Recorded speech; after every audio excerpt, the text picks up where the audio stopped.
Well, hello, everyone. My name is Peter Österberg, and I'm a psychological scientist or a research psychologist dealing with executive functions and prospective thinking. I also do nutrition psychology, that is how we think about food and how food influence how we think.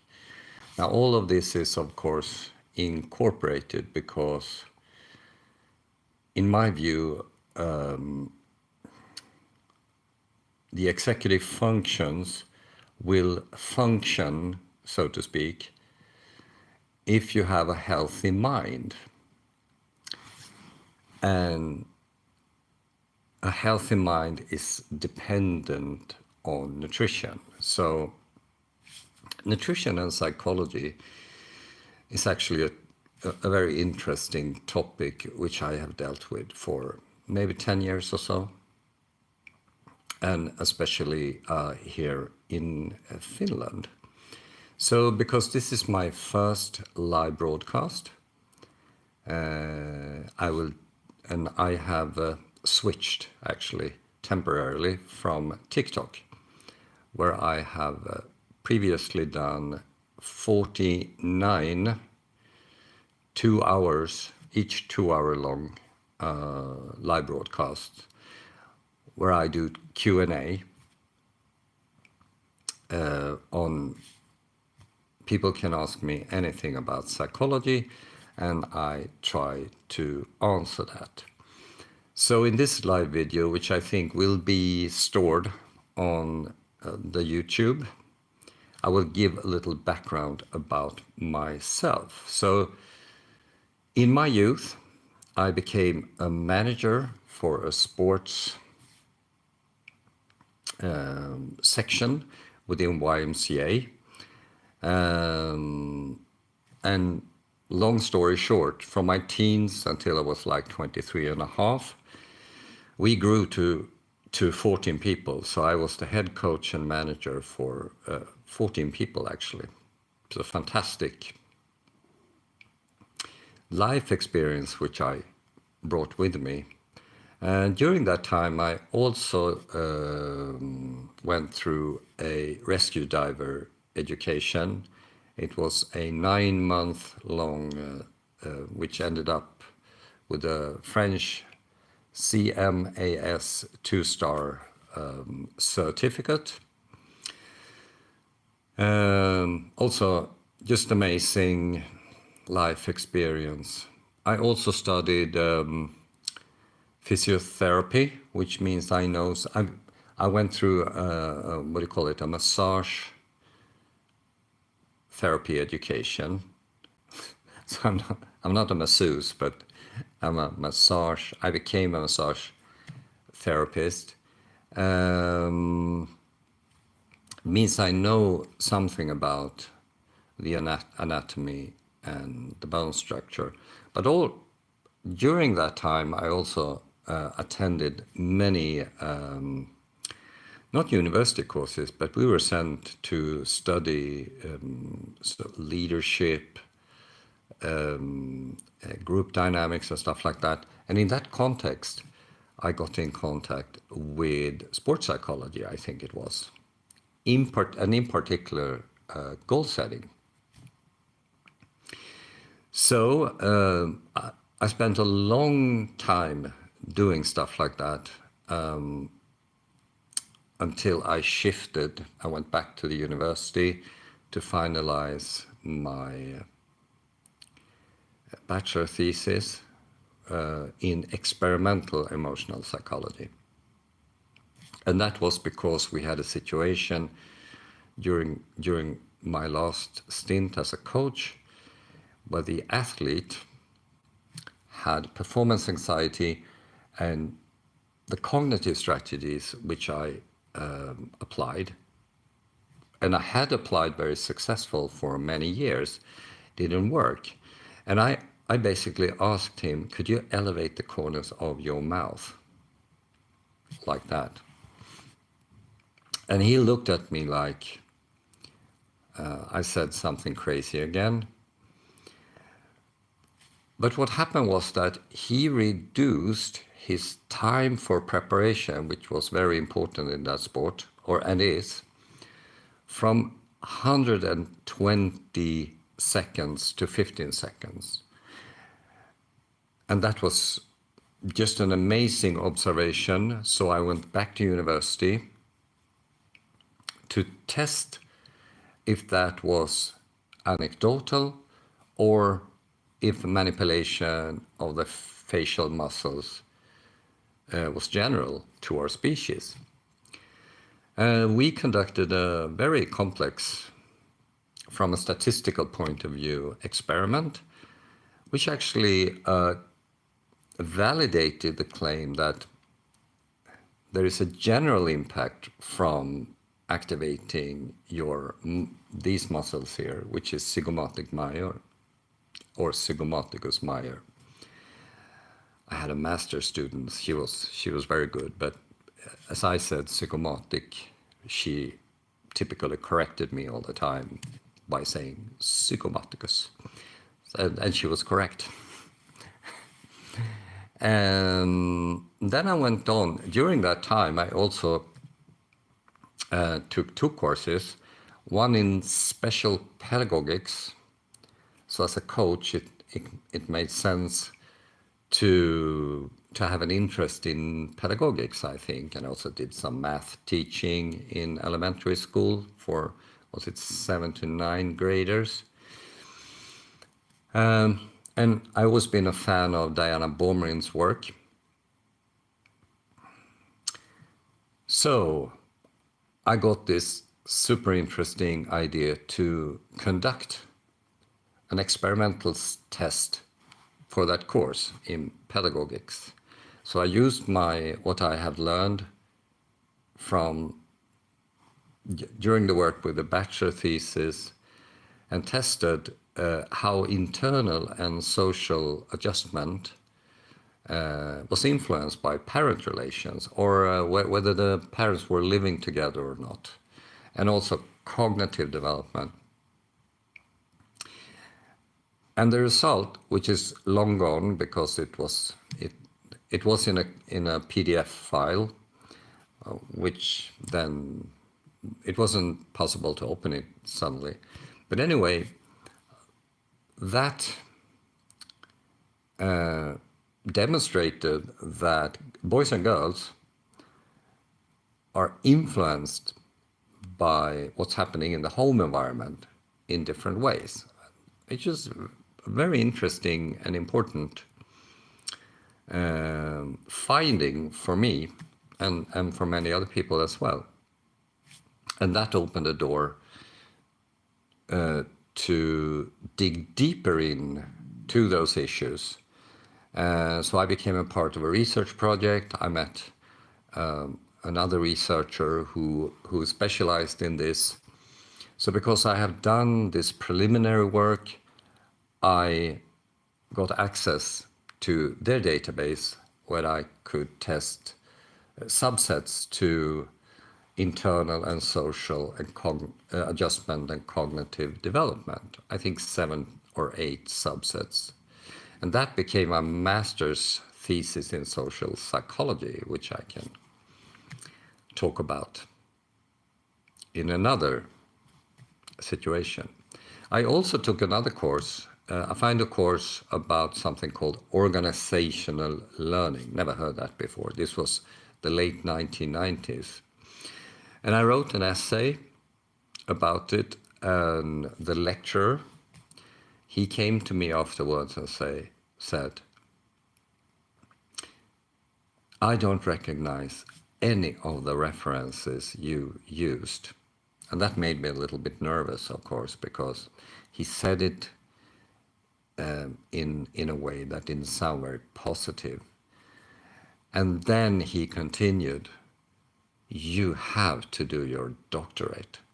So they recruited me actually for a position in industrial economics at the Royal Institute of Technology in Stockholm.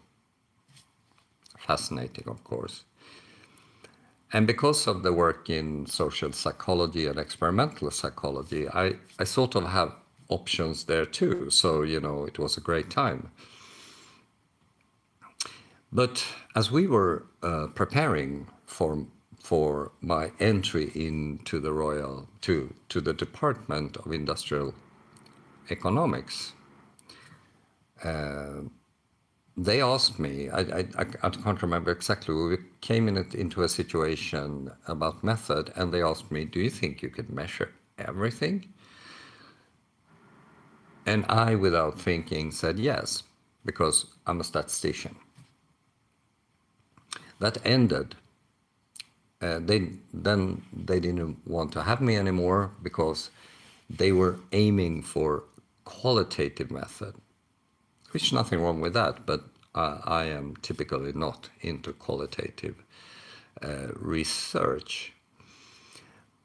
But rumors were, spreading all around. So I was contacted by another university, and they had one fully financed position, and they recruited me to that position. And here's the deal. This is of course, I don't want to be arrogant, but this is a very good story. So this happened in the context when Daniel Kahneman, who is a very famous psychologist, received the Swedish Riksbankens prize in economy in memory of Alfred Nobel. It's a very long title for this. For the work he did with his colleague, also star psychologist, Amos Tversky, on natural stupidity. So Kahneman and Tversky had done this work since the late 1960s, and in 1972 they published a very famous paper on representative bias, and then in 1973 they published a paper on availability bias, and in 1977 they published a paper, not so famous paper, about simulation bias. And from my viewpoint, these three together sort of form the foundation for what they call natural stupidity. But in 1979, for some reason, they published a paper in a journal for economists. And the paper dealt, I think, it was like an extension of representative availability and simulation bias. And they dealt with our humans' inborn capacity for prospective thinking. But as they argued, when the future is uncertain, this capacity shuts down, and we start consulting memories about things, and we become, as economists interpret this study, risk aversive, which is when we cannot, we get so nervous we can't elaborate scenarios forward in time, basically. And that fit really neat, if you like, to my experience and expertise on goal setting. Because goal setting, from a generic point of view, is our species' unique capacity to elaborate to elaborate intentions forward in time. So intention is something we want to attain within a specific time frame, and this is also known as goal setting. So I became a PhD candidate at this department, and part of the job was also to tutor established researchers on methods. So I had a great time. I also was recruited to different, university colleges. They aren't qualified to be universities, but they are everywhere in the world. So you have like It's kind of a simpler form anyway. And they recruited me to do all the advanced teaching on things like leadership, entrepreneurship, leadership, creativity, creativity only, and so forth. So I, for the past 20 years, a little more than that, I typically have had students from at least 10 different countries in the lecture hall. And of course, that gives me a lot of experience in that sense. So in 2007, after a number of years, I was recruited to Helsingfors University to become, I was a guest lecturer, and I did a course every year about leadership, work climate, organizational learning, decision making, and social creativity for problem solving. So every year the family took one of these cruise ships between Sweden and Finland, and spent, it was a very concentrated course. I did 20 hours in just 1 week. So we went to Finland, to Helsingfors, and spent a week there. They paid for everything, and it was just fantastic. And in 2018, people in this network recruited me to Finland to become a research leader for a project. And they assigned me to investigate the future of food production from a perspective of entrepreneurial thinking, which was very challenging, of course. And all of this in Finland happened in Swedish. They wanted me to teach in Swedish. So I dug into food production. I had to deal with climate because there was a girl from my home country who said stuff about things like that. But the end result is a 7-chapter monography. In Swedish, though, it's on the internet. It deals with 3 chapters about psychology in general, natural stupidity, and something I call rational entrepreneurial thinking, which how you deal with natural stupidity. Then 1 chapter about the climate, human origins, something about agriculture. I don't want to teach farmers about that, they are typically the experts, but also nutrition, that's chapter 7. And I draw some conclusions about that, which actually landed in the importance of eating meat, eggs, and whole dairy to develop and sustain health. And that sort of translated into nutrition psychology, which I knew something about before, but here I could focus on it to a great extent. So the whole thing was just fantastic. And here in Finland, and they asked me, go out and talk to people. So I have had a lot of conversation with politicians and decision makers about things like that. And it's very important because food has become very political. So how long have I done? 20 minutes so far. So this is a little about me. I typically do Q&A on TikTok, but I have been asked to also do something on the YouTube. And so here's my first attempt.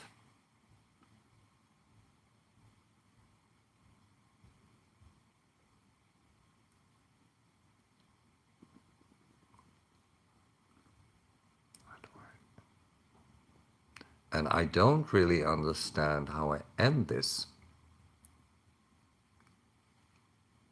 I try it like that.